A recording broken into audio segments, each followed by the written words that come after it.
in an unending series on basic Christian worldview, and I need to say, please don't get angry, but I wound up having to speak Wednesday night, and I just went right on and gave one of the lectures in this series. And so I'll briefly review that this morning, but those of you who want to hear the whole thing, you can get the tape, which I'm sure the boners would be more than happy to supply for a fee, or you can check it out from the church library probably either today or next week. We started Wednesday night with a section which I'm calling the Enoch factor.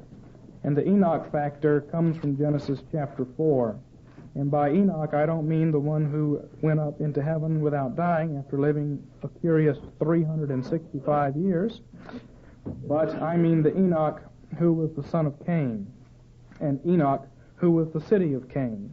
We saw Wednesday night that the Word of God comes to us as something that proceeds out of Himself, as a manifestation of His power, an articulation of His ideas, that is the Word of God in the Bible, and as His Son, the only begotten Word of God.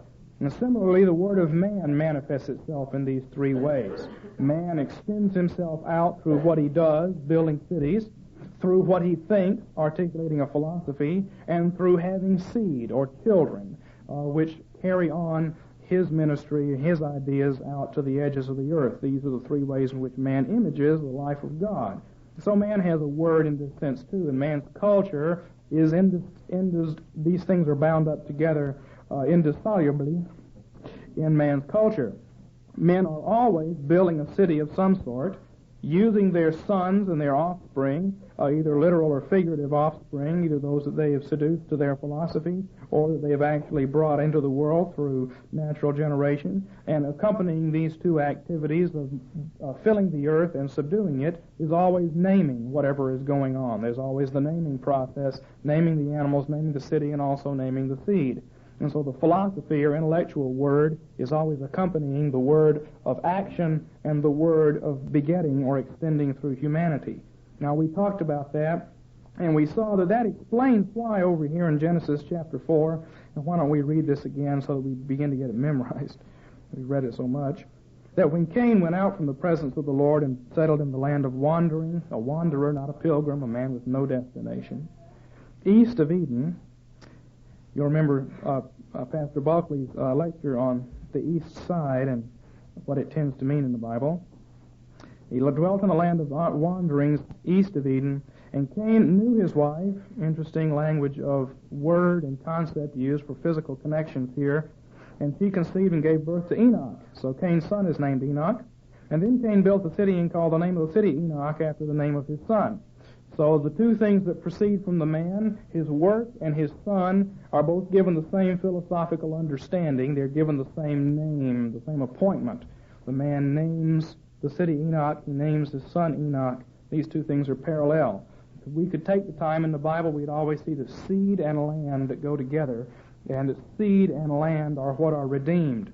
The blood of Christ covers the land and the seed, and we could also talk about the tendency of Anabaptist theology to do justice neither to seed nor to land, to eschew the cultural mandate and to believe that God's promises do not extend to the child. But the Bible, you see, always talks in both of these terms. Men are always building cities, and they're always having sons, and they're always appointing a philosophy for them. And this is the philosophy of Enoch. Now, the Enoch factor is this, and we see it right away in the passage.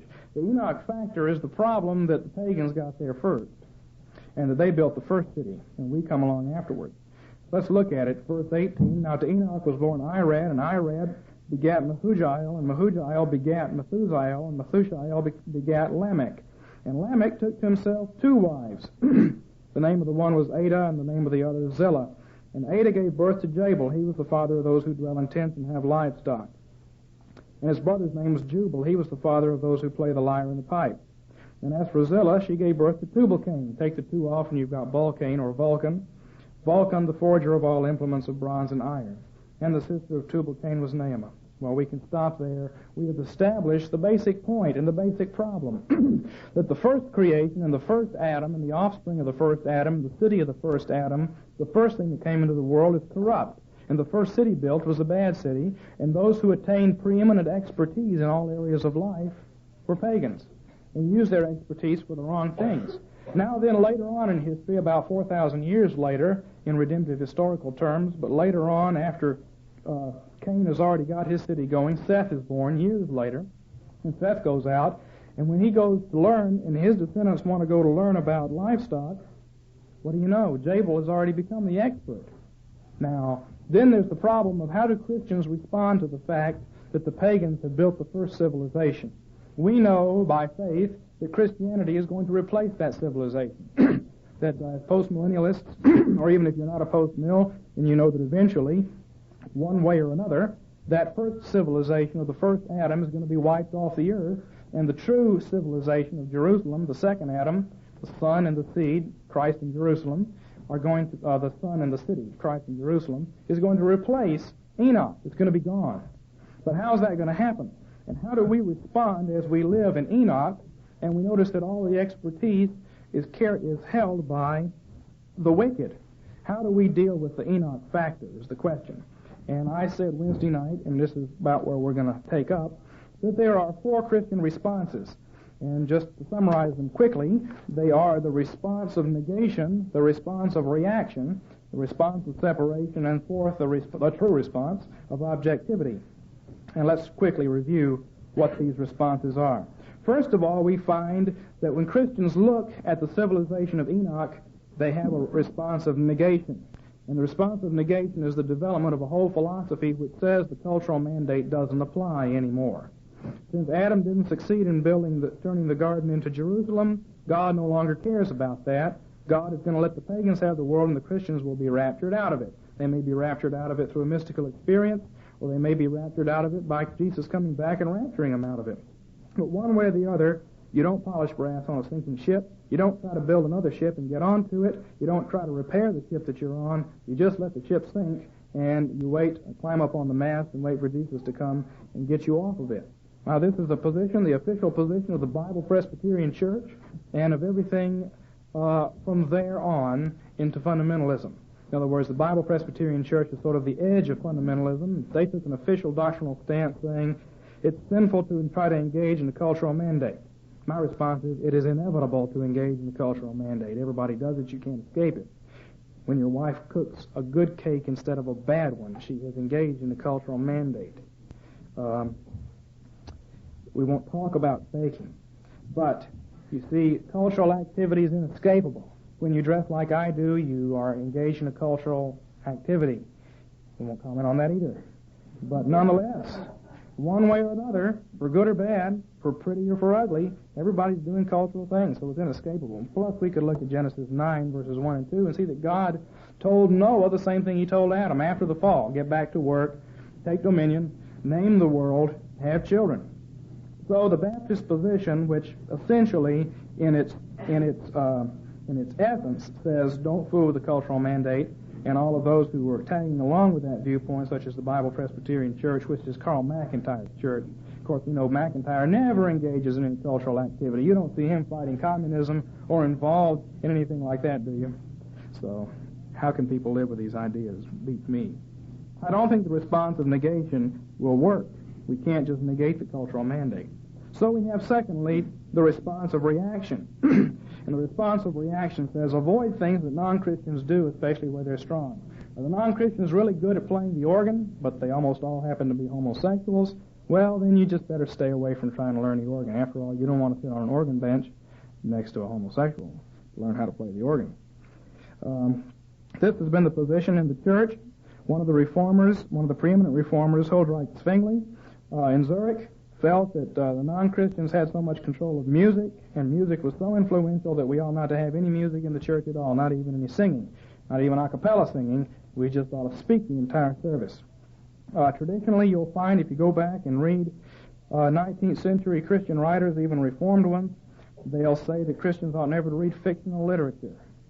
Christians ought never to go to the theater.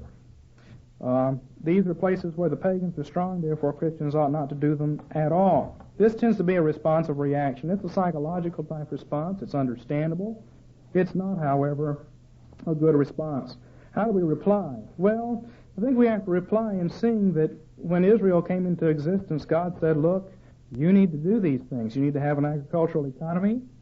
I want you to set up a temple and have a whole orchestra and have musicians. Now, the problem was that in Egypt, the Jews didn't do any of these things. They didn't have any time to learn how to play musical instruments, and they didn't know anything about agriculture. You think about it, they knew zilch about agriculture. In the first place, the agriculture of Egypt was carried on by irrigation of the Nile River. It wasn't a rain-oriented agricultural system at all. The water didn't come out of clouds and water the earth according to seasons. The water came from flooding of the Nile. And when you watered it, you stood there with a little water wheel, and you moved it with your foot, the Bible says, and that made the water go into the irrigation channels. But the Jews didn't do much of that. Mostly they made bricks. Other people did the agriculture. So when the Jews came out of Egypt, they knew nothing about agriculture. Where do you suppose they learned it when they got to Palestine? They had to learn it from the pagans. They didn't know anything about music, so where do you think they learned it? They learned it from Jubal, just like they learned agriculture from Jabal. When Solomon got around to building the temple, he had to use Hiram of Tyre. He had to go to Tubal-Cain to find out how to make a certain thing. God brought, in fact, when Israel was formed, he brought a mixed multitude along, and that mixed multitude knew how to do a lot of these things. God killed them off after they served their purpose because they didn't repent. Nonetheless, they had to learn them from the pagans. And so they weren't allowed the response of reaction. They were required to take the bull by the horn, so to speak, and learn from the pagans without being fearful of it. I made the point a few weeks ago, would it be all right for us to hire somebody to come in and play the organ here if we had the money for it, even though they weren't a Christian? Well, that would be fine. In principle, if you can hire Hiram to build a temple, you can hire pagan to play the organist. After all, they are our slaves according to the Bible. That's what they're for. That's what God made them for, to be slaves of the righteous. You have to believe that. Responsive reaction won't work. It's understandable, but it's just not allowed. It might be appropriate for some people at some times, depending on how strong or weak they are, but we have to say that in a general rule, responsive reaction is dangerous. The other thing about the responsive reaction is if we simply react against the philosophy of Enoch, then we're still living in terms of it. It's like we don't want to do anything that Roman Catholics do. So if Romanists kneel, we're not going to kneel. If Romanists read the Bible, we're not going to read the Bible. So forth. Or we're not going to do anything that fundies do. If fundies do this, we're not going to do it. That's getting our theology not from the Bible, but by reaction against what other people do. And that's the other problem with the responsive reaction. Zwingli would have done better to look at what the Bible says about music and not pay so much attention to what the humanists of the day were doing with music. Now, the third response to the Enoch factor is the response of separation. The response of separation is closely tied to the response of reaction, and it goes like this. We're going to have our own Christian culture, separate from the world. We're not going to learn anything from Jabal, Jubal, and Tubal-Cain. Rather, we're going to reinvent the wheel. We don't want to go and learn from these people because they might corrupt us if we got close to them. We don't want to have to go and sit on an organ bench next to a homosexual to learn to play the organ. We'll just get a book and learn on our own. Now, maybe that's what some of us as individuals would rather do. I hope you don't think I'm picking on organists, but as a musician, I'm aware, as anybody in a music department in any university is, that there's an awful lot of people playing the organ today who are $3 bills. Now, that won't work either because that's not what the Bible teaches. The Bible doesn't teach that we start all over again. You know, that we start everything over again and don't pay any attention to the first civilization that was built by Enoch. Proverbs 13, verse 22 says, the wealth of the sinner is stored up for the righteous. Okay? That's 22b. Proverbs 13, 22b, the wealth of the sinner is stored up for the righteous. In other words, the first civilization has actually gotten a lot of things together for us. They've learned how to smelt gold out. They've learned how to build musical instruments. They've come up with some pretty good melodies. So they've laid up all this wealth. Now God is going to destroy them, but not until we've had a chance to pick off the good stuff, see.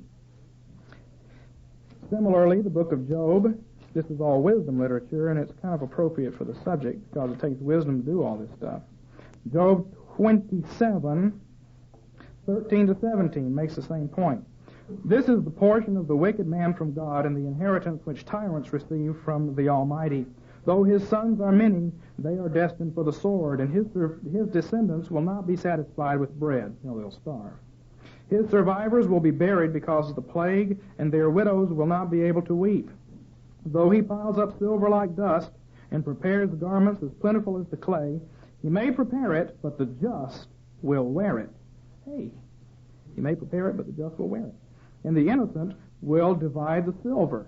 Now, there's nothing here about saying that they will lay it up and it'll all be wiped out, and then the righteous will come along later and completely separate, build a separate city with no connection to the first. That's not what's being said. And then, just to complete our survey of wisdom on this subject, we could look at Ecclesiastes 2, verse 26. Ecclesiastes 2:26.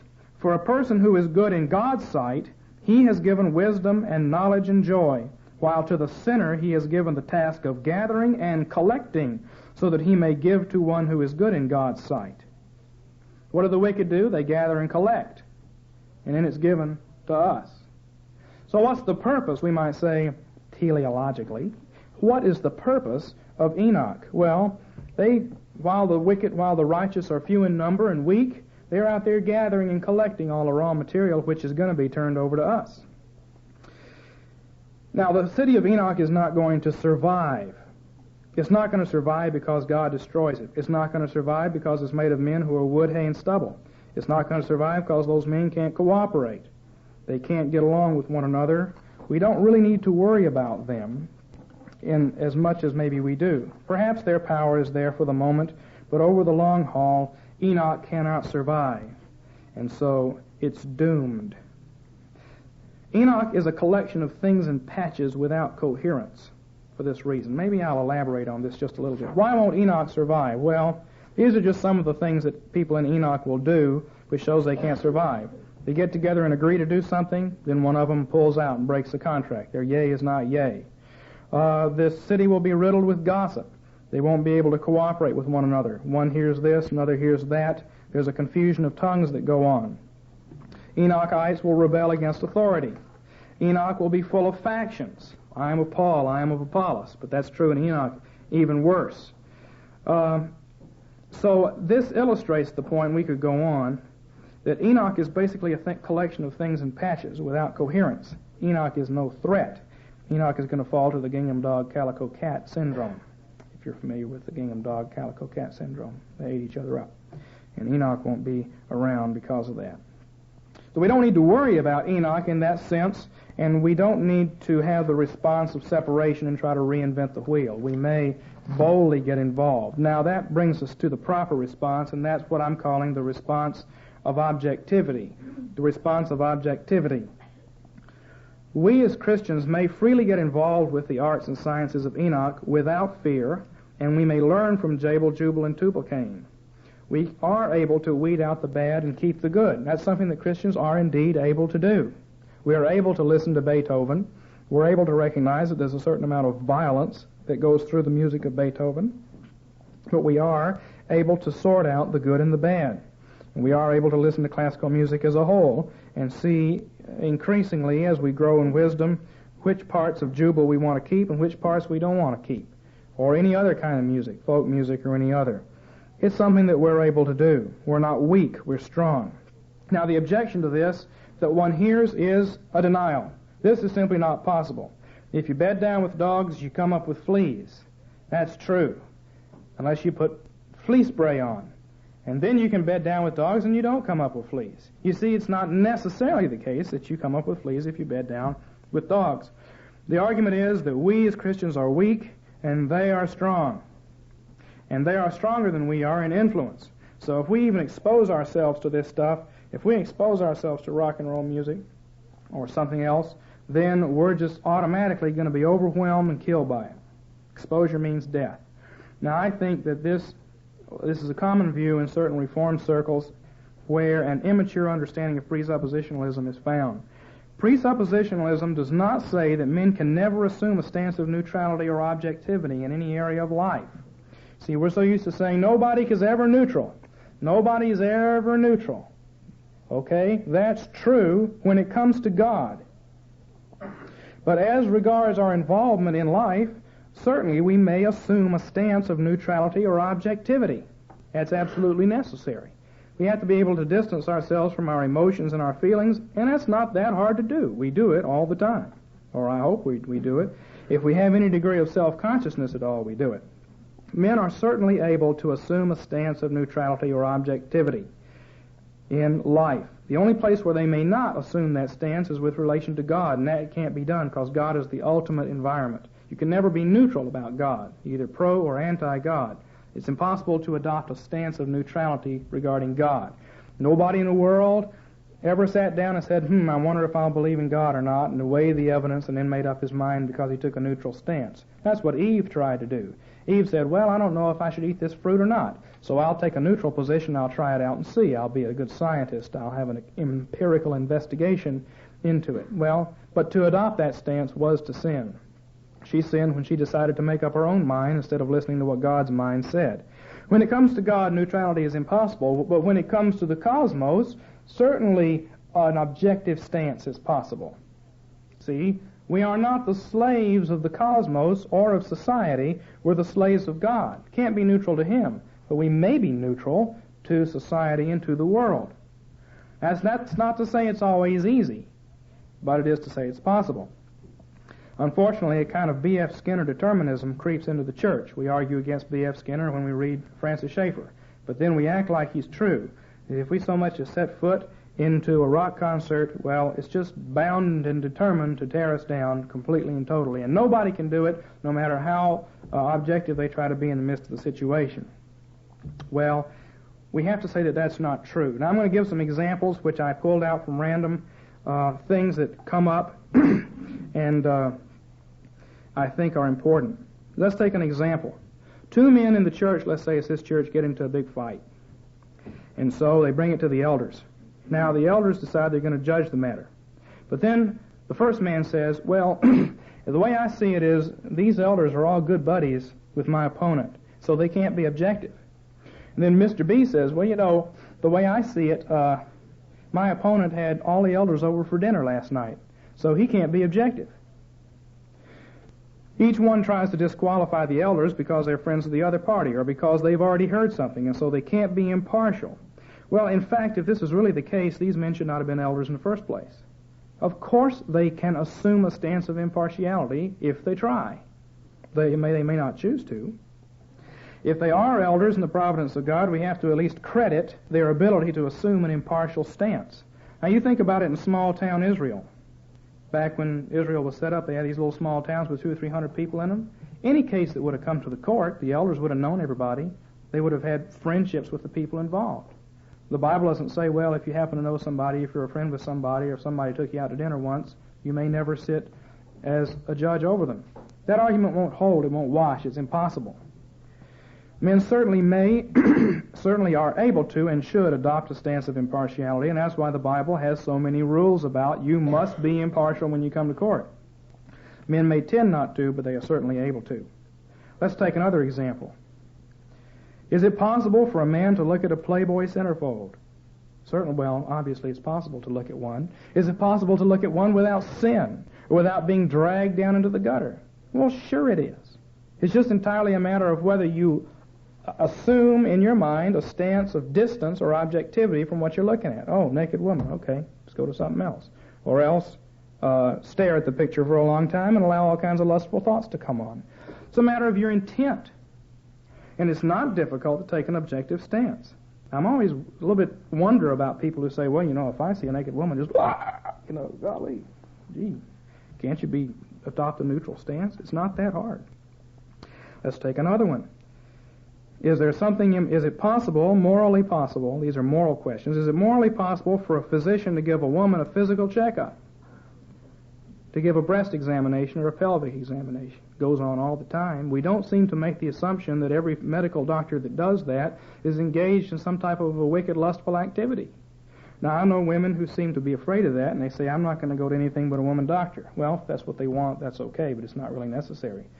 Because it's perfectly possible for a physician to adopt a neutral, objective stance and go about his work. See? It isn't all that tough. Now, admittedly, I know guys who've gone into the medical profession, and the first time they had to do that, it was just really tough. But course, they were so tense and nervous, it wasn't a moral problem, it was a problem of embarrassment.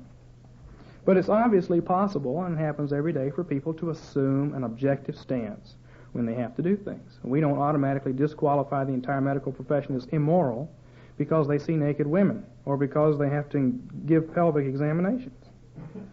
Is it morally possible for a Christian to go to an R-rated movie? Yes, it is. Depends on the Christian, depends on his motive, depends on the situation. We haven't talked about all these things. I didn't say whether it was wise in every situation for a man to go to an R-rated movie. We haven't discussed his motive. We haven't discussed his age, and age makes a difference. Maturity makes a difference. Marital situation makes a lot of difference. People who aren't married yet don't think it does, but it does. Makes a lot of difference. All we have said is it is possible to assume an objective stance and filter the intended erotic effect of a sex scene in a movie. It's possible to do that.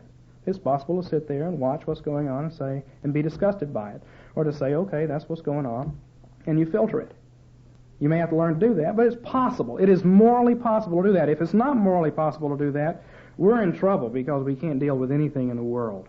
Because everything out there, every billboard, every automobile advertisement is beaming us with sexually suggestive material. You can't filter that. You're in trouble. We have to learn to filter it. It may not be easy. It may not be equally easy for everybody, but it can be done, see?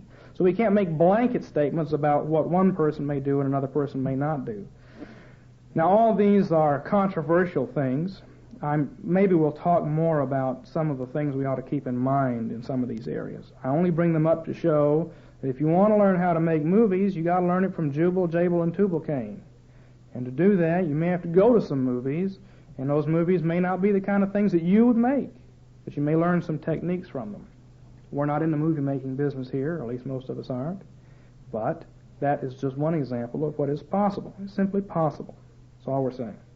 Let's take some cases historically. Take chemistry. Once upon a time there was something called alchemy. Somebody had to go through the material of alchemy from a Christian and or rationalist standpoint in order to cull the true information out from the demonic information. Somebody had to go in and sort it out. They shouldn't have been afraid of it. Not everybody is skilled to do this. Not everybody is morally prepared to do this. People vary, but somebody had to do it, or else we'd still be dealing in alchemy. We'd still be calling in demons to help us do what alchemists do. Make the pieces of metal which are in the womb of the earth move toward maturation and be born as gold. All that was thrown out, and we have chemistry. Astronomy. Astronomy was once linked up with astrology. It's a fearful thing to study the stars. Somebody went in, sorted out the data. I don't think they always sorted it out right, but they sorted out the data. They were able to do that without becoming demon-possessed in the process, without becoming astrologers in the process. Medicine. You go on the mission field. I gave this example before, but I'll put it on this tape too. Never know about these tapes. You go onto the mission field and somebody gets sick. And you try to heal them and you just don't know what to do. And you use all of modern science and modern science doesn't seem to work. So then the witch doctor says, "Move aside, white man." And he dances all around and he shakes a bunch of stuff on him and he gives him a potion consisting of rat's blood and also some herbs and things. And he prays and he carries on and he cuts the guy in the arm and lets a little blood out and does a few other things. And sure enough, the guy gets well. Okay? Now, what you figure is it probably wasn't the rat's blood. And it probably wasn't all the dancing around, although that might have had a psychological impact. And it probably wasn't cutting his arm and letting a little blood come out. It was probably those herbs, see. But now, if you're totally afraid of talking to the witch doctor for fear a demon might leap out of his mouth and go into your soul, you won't talk to him and find out about the herbs. Somebody has to do that, see. You have to be able to do it, and we should be bold to do it, because we live on the other side of the cross, and the new covenant puts all the power in our hands. That doesn't mean we should be foolish and unwise, but it can be done. Biological sciences today. Biological science today is so intimately interwoven with an evolutionary grid that it will take a long time to sort out what's true and false in biological science. Creation Research Society has just skimmed the surface of what's involved. But it can be done. It must be done. And reading evolutionary books is not going to make you an evolutionist unless you let yourself get suckered in. Now, maybe you shouldn't be the one to do it, but it can be done. Let's take some other examples. How about yoga? The way I look at it, is that yoga is a technique for understanding your physical capacities. Now, God put man on the earth to become gradually more and more self-conscious about himself and more self-conscious about society and about the world. Now, we know, as Calvin says in Institutes, Book 1, Chapter 1, Section 1, that self-consciousness is tied to God consciousness. Maybe you were one of those people that was saved later on in life, and you remember when you were saved, you began to feel more of a person than you'd ever felt before. It seemed like when you submitted to God, your own sense of uniqueness and personality and personal individuality was heightened rather than lessened. You know, people would think, well, if I submit to God, I'll become less of a person, but that's not true. Our true personhood is developed in our interface with God. But becoming more and more aware of ourselves and more self-determinate is not sinful. It's good. We are the image of God. God wants us to take dominion over the world and our bodies. Well, it seems, and I only say seems because I don't know much about this, but it seems that people who know a lot about yoga are able to control their bodies. It will take a long time to sort out what's true and false in biological science. Creation Research Society has just skimmed the surface of what's involved. But it can be done. It must be done. Again, reading evolutionary books is not going to make you an evolutionist unless you let yourself get suckered in. Now, maybe you shouldn't be the one to do it, but it can be done. Let's take some other examples. How about yoga? The way I look at it, is that yoga is a technique for understanding your physical capacities. Now, God put man on the earth to become gradually more and more self-conscious about himself and more self-conscious about society and about the world.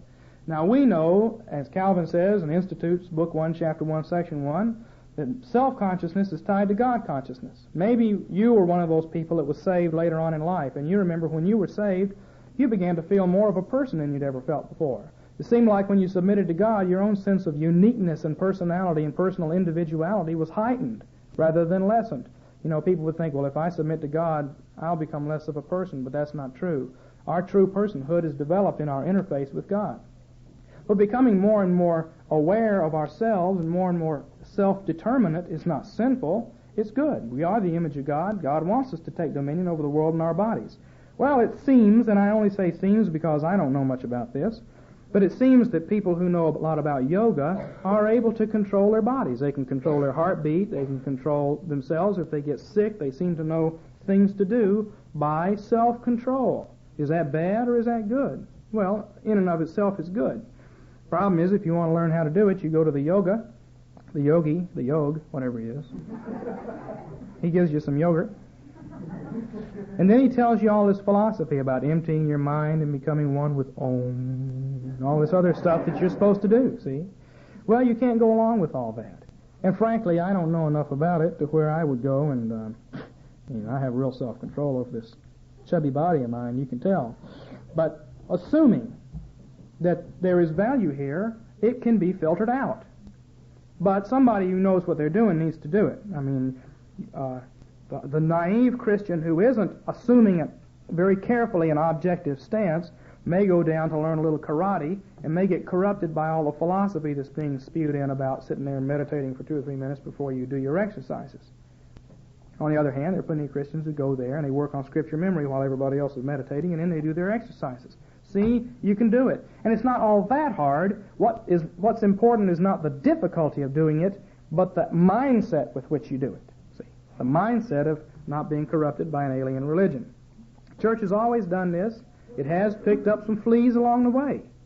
But it's better to pick up a few fleas than to be judged as burying your talents. Chiropractic medicine is another one.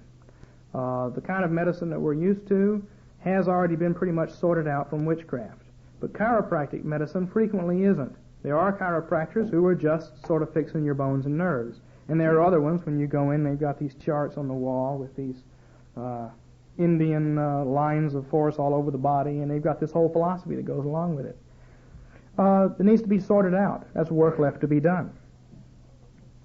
Now, I suppose that it's easier for us to see when we're talking about chemistry, astronomy, medicine, biological sciences, yoga, and chiropractic than it is when we talk about the arts, because the arts are less important, right? Or are they? But then again, that's the question. Getting involved in the arts is more controversial.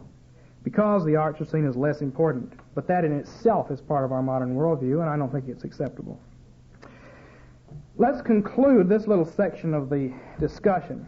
Now, I haven't tried to make any recommendations. I'm not saying go to see movies if you don't think you should, or go to see them for any particular reason. I'm not talking about anything except the possibility. I know movies are controversial with some of you. The real limitation of Enoch is reductionism. Enoch is always, the City of Enoch and its culture is always going to only take a few things. There's going to be an establishment view in the City of Enoch, and the establishment viewpoint will not take in all the data. The result is that the leftover data, which is not part of the establishment worldview, winds up in occultist systems of thought, or what we call fringe thought. We'll talk about fringe thought in a minute. And we as Christians have got to be able to side neither with the establishment nor with the fringe. So let's conclude this morning in the last 15 minutes by talking about occultism. Because if we don't accept the establishment view on this, that, or the other, say evolution, then possibly we're going to find stuff that we agree with in fringe sources, but those fringe sources are occultistic. And Christians get even more worried about that. I think not always necessarily so. Hope we can get through this. Occultism and Enoch. Information which is not accepted by the current secular worldview always winds up in fringe systems. For instance, evidence of high civilization in the ancient world. There are people who talk about that. Rosicrucians, the ancient mystical order of the Rose Cross. Those are Rosicrucians. And other groups, they've got all kinds of information about great civilizations in the ancient world, and worldwide travel, and all this kind of stuff. Because it's been known right along that there was all kinds of high civilizations in the ancient world. It wasn't forgotten, but because the establishment doesn't recognize those facts find their way into fringe systems. Evidence of telepathy. Somebody has an identical twin, and the identical twin's husband dies, okay? And the other girl wakes up in the middle of the night and is aware that her sister's husband has died. Is that demonic? Not necessarily. But the establishment doesn't have any explanation for that. It doesn't square with modern atomistic empiricism. And so the information winds up out on the fringe. And so some kook writes about it, and he winds it up in an occultist system where spirits cause it to happen. See? Now that information, that little discrete bit of information, might be explained on other bases which would be acceptable to us. See? Which maybe we'll talk about at some point. But here's information which is not accepted by the current secular worldview because it's too narrow, and it finds itself out in a fringe system. Chiropractic medicine is another one. Evidence of long-standing political conspiracies is another. Conspiracy theories. The establishment doesn't take seriously any kind of conspiracy theory. So what happens to the evidence of long-standing political conspiracies? It winds up being articulated in fringe groups, which make too much out of it. And this is interesting to me, and I know this could be corroborated by any number of people. You get on some right-wing mailing list, and they've got a few books for sale that you want. They've got books on the conspiracy, you see. And then you look on down, and there's some books about how if you eat dirt, you never get sick. And then there's some books about flying saucers.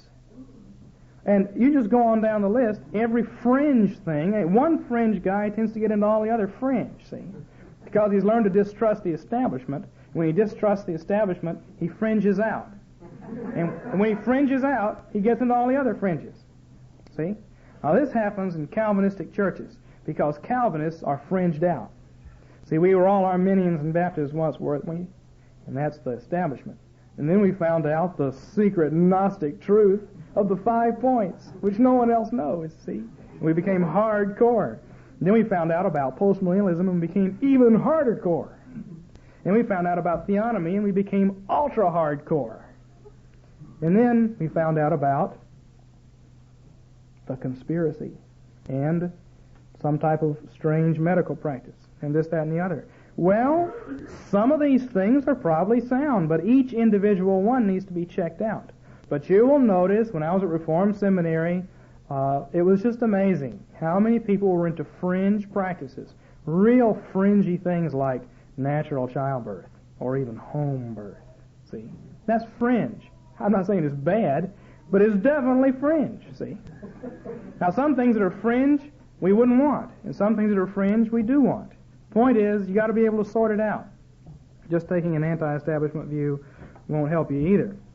The fringe mentality, so, is anti-establishment, and therefore the fringe mentality tends to be open to all kinds of fringe ideas. And since Christians are anti-establishment, or they should be, they tend to fall into fringe ideas. Now I have down here, I've already mentioned a bunch, but here's one, anti-inoculation.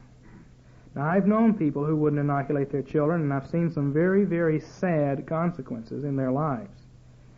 There again, maybe there are some shots that you don't want and some you do, but there is an anti-inoculation mood that floats around on the fringe.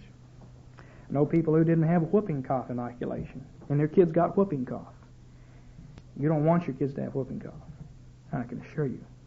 Well, perhaps inoculation is not the ideal way to treat disease, okay? We can grant that. But it is the one that God has placed within our reach in the 20th century. There aren't a lot of alternatives, see? If you ignore or reject inoculation as a means of preventing disease, and you don't have anything better to replace it with, then you run the danger of rejecting the means that God has given into our hands in our time. You see the point? God puts within our reach at our time a certain means to deal with a problem. We reject that one and we don't have anything better. Well, that's almost tantamount to despising the good gifts of God. It means that one needs to be careful. And I just picked this as one example. Medicine man religion. Bible ties health and healing largely with the church's ministry and the sacraments. Modern Christians think they can do without the church, and so they come up with one strange thing on health after another. Some of which are good, some of which are bad. You need to be careful, that's all. I'm not saying anything about any particular person or idea, just a principle of watching out that once you fringe out, and most of us are fringed out, that you don't just automatically accept things because they're on the fringe. Now, the modern establishment is a bastard child of Christianity. The faith has helped to purge the demonic elements in the Enoch worldview, but a bastard humanism has taken over. Thus, the establishment is remythologized with humanism. Now, humanism is just as bad as occultism. Christians seem to be more fearful of occultism than of humanism, and we're shocked at pro-occultist movies more than we are at pro-humanist movies, for instance, to keep talking about movies. However, there isn't that much difference between the two. Humanism is a post-Christian form of apostasy. Occultism is basically a pre-Christian form of apostasy. It is true, however, that occultist systems being fringe are more open to demonic ideas than are the humanist systems. Occultism just means hidden. Not all occultist systems are infected with rampant demonic possession. Some of them are just weird systems of ideas that somebody happens to believe, like that Negroes are not human beings and Jews run the world. And everything's explained in terms of that. Don't laugh too hard. I've read books like that. Of course, I grew up in Georgia. I want to add that there weren't all that many of those kinds of books around, but that's what we called, that was our pornography when we were kids. Find one of those books, The Negro, a human, an ape, or the image of God. That was one, a title of one book. And they always, you know, why not go ahead and talk about this? I read one article one time, and it said, it was describing some experiment, which is obviously fake. They had this picture of this woman who looked kind of like a human being and kind of like an ape. And it said, some cruel scientists in Mexico bred a woman with an ape, with a Negro woman with an ape, and this was the result, cruel scientists. And then they had this picture of this woman here, see. Well, of course, that's nonsense, but what struck me as funny was them calling it cruel. But obviously they thought it was great. Prove their point. See, from our standpoint, occultist systems and establishment systems both involve truth mixed with error. To some extent, they're eating crumbs that fall from the master's table, and we can get those crumbs back. Now, the problem we have is fearfulness. And fearfulness is something that we ought to take into consideration from two standpoints. And I want to close with this. Maybe we'll start with it again next time. The first thing about fearfulness is it's important to realize that there was a man who was given 5 talents, and there was a man who was given 2, and there was a man who was given 1. And the man who was fearful went out and buried his talent. He was afraid that he might misuse it, so he didn't do anything with it. And he's the one who got judged. See, we need to have enough confidence to believe that if we take out and work with our 1, 2, or 5 talents, that God will bless it one way or another. Maybe what we wind up working with is wood, hay, and stubble. But we ourselves are refined in the process of being burnt up by wood, hay, and stubble all around us. One way or another, God blesses those who try to use the talents He gives. He doesn't bless burying them. Fearfulness tends to lead to the burying of talent.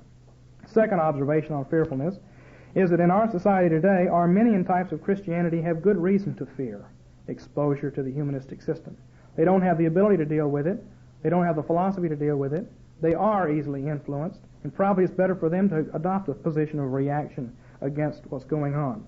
On the other hand, that's really their problem too, in that they have already in their Arminian system adopted a lot of it, and that's why they're so susceptible to it. If they hadn't adopted so much of it at the outset, when they constructed their Arminian type of Christianity, they wouldn't be so susceptible to it when they encounter it in the world. A third reason for fearfulness is a Skinnerian view of the power of environment. Modern liberalism says that men are not shaped by genetics but by environment, and that bombards us on every side. However, we as Christians don't believe that, and that by itself should not cause us to fear getting involved with Jabal, Jubal, and Tubal-Cain. A fourth observation on fearfulness, and I made it just a moment ago, is it really denies the coming of the new covenant. Before Christ, you always find that the wicked sort of seem to overwhelm the righteous in the old covenant. And the righteous are told to stay away from and not involve themselves with the wicked culturally. There's a principle of isolation that does run through. And yet, after Christ, everything goes the other way. We've discussed before how under the old covenant, if something clean touched something unclean, the clean became unclean. Uncleanness spread. As Romans 5 says, death spread to all men. In the new covenant, however, the woman who had the issue of blood comes up and touches Jesus, and it goes the other way. The cleansing power flows out. Out of our innermost parts come rivers of flowing water, according to John 7. Not just from Jesus, but from us. We can have a cleansing influence. And so far from hiding from the world lest it influence us, we should get into the world confident that we will influence it. Now again, these are general canons. I'm not talking about specific things at specific points. Generally speaking, though, they're the ones who need to be afraid of us, not us of them. The final thing I'd like to say, and this is just to close off what I want to say about occultism, because we'll talk more about all these things next time and get more specific. We'll try to get more and more specific at some point, and then we'll just have to agree to disagree on some things, I'm sure. But the fifth observation I'd like to make on fearfulness is this, in regards to occultism. History is non-reversible. We can never return to a pre-Christian worldview despite attempts. In other words, there is never going to be a re-occultization of our society. This society is not going to return to an occultist, animist world system view. It's just not going to happen because it can't happen. History is non-reversible. And you say, look at Dungeons and Dragons out there. Aren't all these kids going to grow up and they're really going to believe a pre-Christian pagan occultist worldview? No, they're not. They're just going to play at it. Now, modern man can play at these things, and it's very, very dangerous to play with these things. But playing with them and really believing them are two different things. And history is non-reversible. That's one of our basic canons. Play can be dangerous. Nazism was an elaborate attempt to play at going back to a pre-Christian occultist worldview. Communism is humanistic. Nazism was occultistic. It was demonic. They were looking for the spear that pierced Christ's side so that they could move the stars around and make the stars right so they could win the war. Commies don't tend to do that. But the Nazis were doing that, you see. Nazism, but you see, more than anything else, Nazism was an elaborate game that was being played. And how long did Nazism last? Well, it didn't last like communism has. It just doesn't work. Very, very difficult to go back to power, blood, demonic type religion. Humanism is powerful, but occultism is not powerful. It sucks people into a dreamland of death, such as Dungeons and Dragons. The people who get into that, they simply get taken off the shelf as far as history is concerned. They may be put on the shelf. They're no longer involved in what's going on. They're up here. And they're not relevant. It destroys them. They may draw other people in and they too are destroyed. But culturally speaking, it tends to be merely a matter of play. And you just don't ever really get back to where it gripped the whole society like it did. The cross broke it once and for all. And when the cross comes into a society, when the cross goes to pango, and that's the way the people live, There comes a moment when the gospel shatters that worldview because it's very fragile. And once it's shattered, it never rebuilds. Because it really can't. It's gone. What happens is, if Christianity doesn't move in, then 7 worse demons move in. And those 7 worse demons are humanism, militant humanism. All right? See, Nazism killed its thousands, but communism is tens of thousands. And so, in a sense, occultism is not what we need to worry about. We need to worry about humanism. Witchcraft is really there. Demons are really there. Demons, however, are masquerading as humanists today more than they are as occultists. And I think that's another thing we need to keep in mind. History is irreversible, and that the occultist worldview systems are not going to take over. People will toy with them and play with them, as they always have. In the 19th century, they were playing with them, especially in Germany, and so they got to where they took their play seriously, and they wound up with Nazism. But it didn't last. Humanism, on the other hand, is a different ballgame. Now, the bottom line is, there's a need to search out both establishment and fringe systems, accepting neither system, reworking the data from both into a Christian worldview. We got to stop now. We won't even close with prayer. You're dismissed.